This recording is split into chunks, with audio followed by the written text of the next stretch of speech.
Hello friends, बहुत बहुत स्वागत है आपका माय सर्जी के इस प्लेटफॉर्म पे। और मैं हूं आपका दोस्त सौरभ शुक्ला और आप लोग देख रहे हैं C#.net का कोर्स। दोस्तों, आज हम लोगों को बात करनी है हिस्ट्री ऑफ C#.net।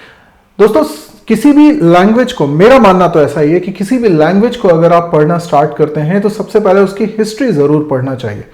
हम लोग सीधे लैंग्वेज के सिंटेक्स पे आ जाते हैं और मैं कभी भी इस तरीके से नहीं पढ़ाना प्रेफर करता। मैं हमेशा चाहता हूं कि पहले आप सिंटेक्स पे जाएं, उसके पहले थोड़ा सा फाउंडेशन बना लें, थोड़ा सा उसमें रच बस जाएं, उसकी सोच के साथ आप आगे बढ़ेंगे तो आपको ज्यादा मजा आएगा।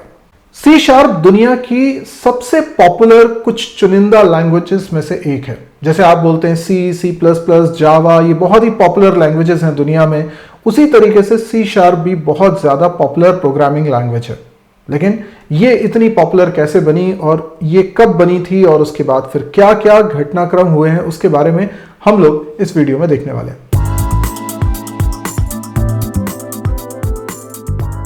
दोस्तों, मैं आपको बताना चाहता हूं कि कई लोगों को ये कंफ्यूजन होता है कि ये .NET जो है वो .NET प्रोग्रामिंग लैंग्वेज है या कुछ और है। तो ध्यान रखिएगा, यहां पर हम बात कर रहे हैं C# एक प्रोग्रामिंग लैंग्वेज है, .NET एक प्रोग्रामिंग लैंग्वेज नहीं है। .NET एक फ्रेमवर्क है, या आप कह सकते हैं कि ये वो टूल है या सेट ऑफ टूल्स हैं, ये वो एक सूट है जिसके होने से ही, जिसके आपके सिस्टम में होने से ही आप C# के प्रोग्राम्स को रन कर पाएंगे।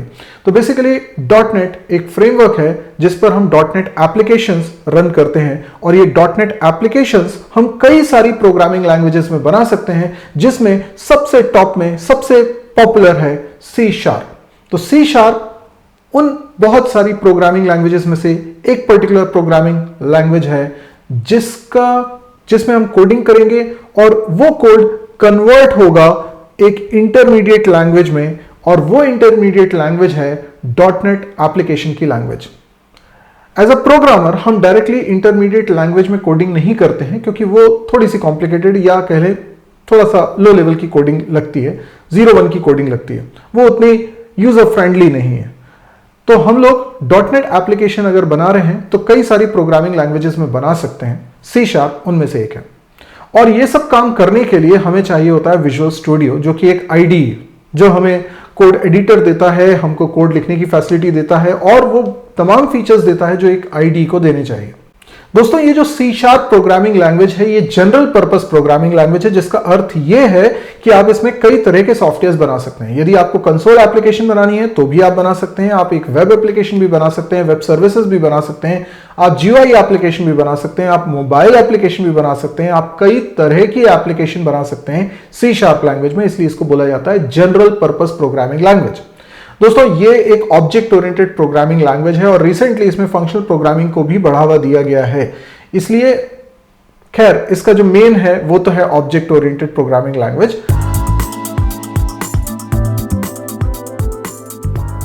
दोस्तों, सन 2002 में C# लैंग्वेज बनी थी, .NET फ्रेमवर्क भी बना था। करीब उसके 2-3 साल पहले से इसको बनाने की मुहिम चल रही होगी और इसे बनाया था एक माइक्रोसॉफ्ट की टीम ने, जिसको लीड कर रहे थे, जो लीड आर्किटेक्ट थे इस पूरे प्रोजेक्ट के, वो थे मिस्टर एंडर्स हेल्सबर्ग। एंडर्स हेल्सबर्ग जो कि डेनमार्क में जन्मे थे, उनको माइक्रोसॉफ्ट ने हायर किया था इस प्रोजेक्ट को लीड करने के लिए। दोस्तों, ये जानना कितना इंटरेस्टिंग होगा कि दो बड़ी popular languages C++ and C# दोनों को बनाने वाले शख्स डेनमार्क कंट्री को बिलोंग करते हैं। जी हाँ, तो दोस्तों डेनमार्क में कुछ तो खास बात है क्योंकि डेनमार्क से 2 प्रोग्रामिंग लैंग्वेज को बनाने वाले व्यक्ति पैदा हुए हैं। एक तो C++ बनाई थी ब्यान स्ट्रॉस्ट्रप ने 1979 में, वो बिलोंग करते थे डेनमार्क को, डेनमार्क में जन्मे थे। इसके बाद फिर हम बात कर रहे हैं C# की। C# भी बहुत पॉपुलर लैंग्वेज है और इसे बनाया एंडर्स हेल्सबर्ग ने, जो कि डेनमार्क को बिलोंग करते हैं।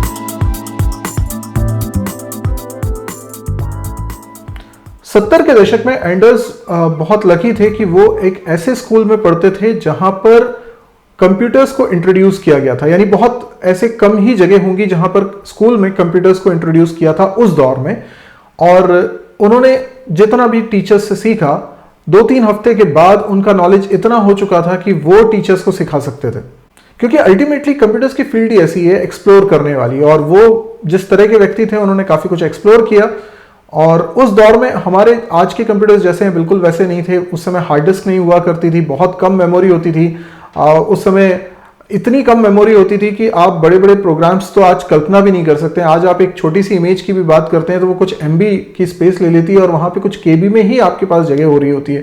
तो सोचिए उसमें ऑपरेटिंग सिस्टम को भी होना है और दूसरी चीज़ें भी चलनी हैं, और हार्ड डिस्क है नहीं, तो परमानेंट स्टोरेज डिवाइस के नाम पर फ्लॉपी वगैरह होती थी जो कि आप कंप्यूटर के बाहर रखते थे, यानी कंप्यूटर के अंदर कुछ भी परमानेंट स्टोर करने के लिए ज़्यादा कुछ था नहीं। एक रोम थी, रोम जिसमें कुछ प्रोग्राम पहले से फीड होता था जिससे कि कंप्यूटर स्टार्ट वगैरह होता था।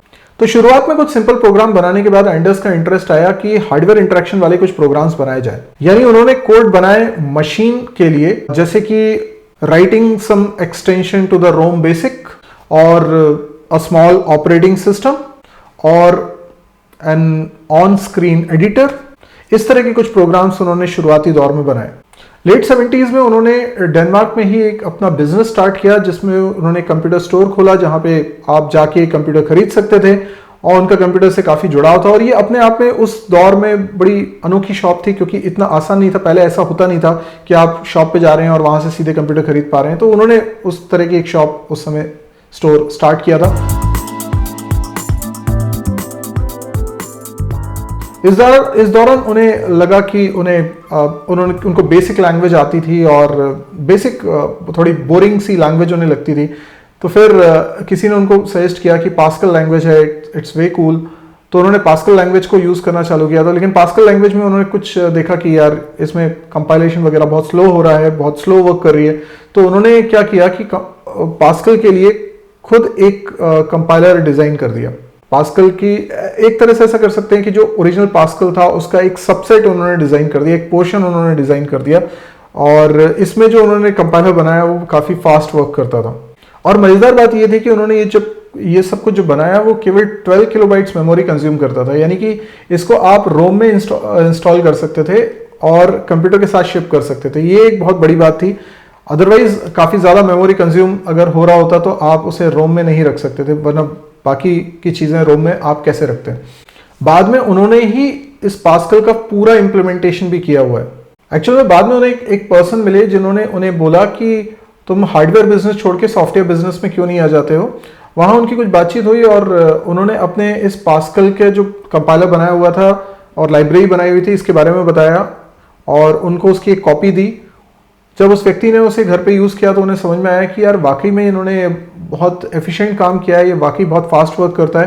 तो वो सब कुछ उनमें टैलेंट और पोटेंशियल को देखकर उन्होंने ऑफर किया कि हमें साथ में काम करना चाहिए। और उसके बाद फिर आपने सुना होगा एक बहुत ही पॉपुलर आईडी है सी लैंग्वेज, अगर आप लोगों ने पढ़ी है सी एंड सी प्लस प्लस तो डेफिनेटली आपने टर्बो आईडी के बारे में सुना होगा। टर्बो को बहुत लोगों ने यूज़ किया है। क्या आप जानते हैं कि टर्बो आईडी बोरलैंड कंपनी ने बनाया हुआ है, जो काफ़ी पुरानी कंपनी है और बेसिकली पुरानी मतलब 82-83 के आसपास ये स्टैब्लिश हुई थी।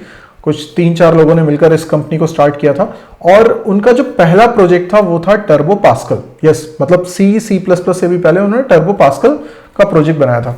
अब ये टर्बो पास्कल बेसिकली आईडी है जिसमें आप प्रोग्रामिंग कर सकते हो, सॉफ्टवेयर बना सकते हो पास्कल लैंग्वेज में। इसे बनाया किसने था? इसे बनाया था एंडर्स हेल्सबर्ग ने। यस, तो जो वो व्यक्ति जिसके बारे में मैं बता रहा था, जिन्होंने कहा था कि भाई हार्डवेयर बिजनेस छोड़ के सॉफ्टवेयर बिजनेस में आ जाओ, उन्होंने ऑफर किया कि तुम हमारी कंपनी में आ जाओ और ये टर्बो पास्कल बनाओ। तो टर्बो पास्कल अकेले एंडर्स ने ही बना दिया। तो एंडर्स ने पूरा का पूरा उसकी लाइब्रेरी भी लिखी, उसका कंपाइलर भी लिखा और पूरा बना दिया। और ये बहुत सक्सेसफुल प्रोडक्ट था, बहुत अच्छा प्रोडक्ट था। तो जो लोग फैमिलियर हैं टर्बो से उन्हें वो ब्लू स्क्रीन याद होगी, और मेरे ख्याल से इंडिया में बहुत सारे स्टूडेंट हैं जिन्होंने वो ब्लू स्क्रीन देखी होगी। बिल्कुल वैसी ब्लू स्क्रीन पास्कल के लिए भी होती थी, टर्बो पास्कल नाम से। अगर एंडर्स के शब्दों में कहें तो इसके बाद इन्होंने इसका सक्सेसर बनाया, यानी टर्बो पास्कल के सक्सेसर को बनाया जिसका नाम था डेल्फाई। तो डेल्फाई काफी कुछ इन्फ्लुएंस थी टर्बो पास्कल से। और इस बार क्योंकि ये थोड़ा सा बड़ा प्रोजेक्ट था, आप में से कई लोग जानते हो कि डेल्फाई भी एक लैंग्वेज है, तो इस बार उन्होंने एक पूरी टीम बनाई और टीम को लीड किया। तो उनके कहना यह है कि पहली बार उनको टीम में काम करना उन्होंने सीखा। उन्होंने इस डेल्फाई के प्रोजेक्ट से एक्सपीरियंस किया कि टीम में कैसे काम किया जाता है, लोगों से कैसे काम कराया जाता है। नहीं तो अदरवाइज उन्होंने टर्बो पास्कल जब लिखा था तो अकेले ने पूरा बना दिया था। अब अकेला व्यक्ति कितना भी परफेक्शनिस्ट क्यों ना हो, लेकिन बड़े काम नहीं कर सकता, क्योंकि उसके लिए आपको लोगों की जरूरत पड़ेगी, क्योंकि बहुत वॉल्यूम में काम रहता है। तो डेल्फाई जब उन्होंने बनाया तो उन्होंने टीम को लीड किया और पूरा प्रोजेक्ट की आर्किटेक्चर उन्होंने बनाया, यानी पूरा आर्किटेक्ट उन्होंने किया कि कहाँ क्या कैसे बनाना है, और उसको फिर इंप्लीमेंट किया उनकी टीम ने। तो यहां से उनको एक और पहचान मिली, यानी एक तो टर्बो पास्कल से वो काफी पॉपुलर हो चुके थे, और उसके बाद फिर ये दूसरा प्रोडक्ट उनका डेल्फाई हो गया जिसमें वो काफी पॉपुलर हो चुके थे। इस समय माइक्रोसॉफ्ट को एक ऐसे व्यक्ति की जरूरत थी जो C#.NET वाले प्रोजेक्ट को लीड करे। ऐसा क्यों? माइक्रोसॉफ्ट के साथ ऐसा क्या हो रहा था? वो दौर बड़ा अजीब था। ये 90s का दौर है। 90s जब जावा लैंग्वेज बहुत ज्यादा पॉपुलर थी। सोच के देखिए, जावा लैंग्वेज पॉपुलर थी और जावा लैंग्वेज माइक्रोसॉफ्ट की नहीं थी। माइक्रोसॉफ्ट एक ऐसी कंपनी हुआ करती थी जो कि मार्केट में अकेले राज करना चाहती, वो अपने कॉम्पिटिटर्स को उठने ही नहीं देना चाहती थी। ऐसे में अगर जावा इतनी ज्यादा पॉपुलर हो रही थी तो माइक्रोसॉफ्ट को जावा से खतरा तो हो रहा था। फिर माइक्रोसॉफ्ट ने जावा को अपनाने की कोशिश करी, जावा में कुछ अनफेयर तरीके से चेंजेस करने की कोशिश करी, और उसमें वो लॉ सूट में भी फंस गए, काफी ज्यादा नुकसान भी हो गया। और इन सब के बाद उन्हें अकल आई कि नहीं यार, अपने को अपना ही खुद का कुछ डेवलप करना पड़ेगा, और यहां पर नींव रखी जा रही थी .NET फ्रेमवर्क की, C# प्रोग्रामिंग लैंग्वेज की। लेकिन इसके लिए एक काबिल शख्स की जरूरत थी जो इस पूरे प्रोजेक्ट को लीड कर सके, और जो माइक्रोसॉफ्ट के बिल गेट्स हैं, उनके साथ मिस्टर बॉब जो कि उनके साथ को फाउंडर है, उनका ये मानना था कि इस काम के लिए दुनिया में अगर कोई शख्स है तो वो है एंडर्स हेल्सबर्ग। एंडर्स हेल्सबर्ग की क्वालिटी को उन्होंने पहचाना और उन्होंने तय किया कि इनको ये प्रोजेक्ट लीड करने के लिए दिया जाए।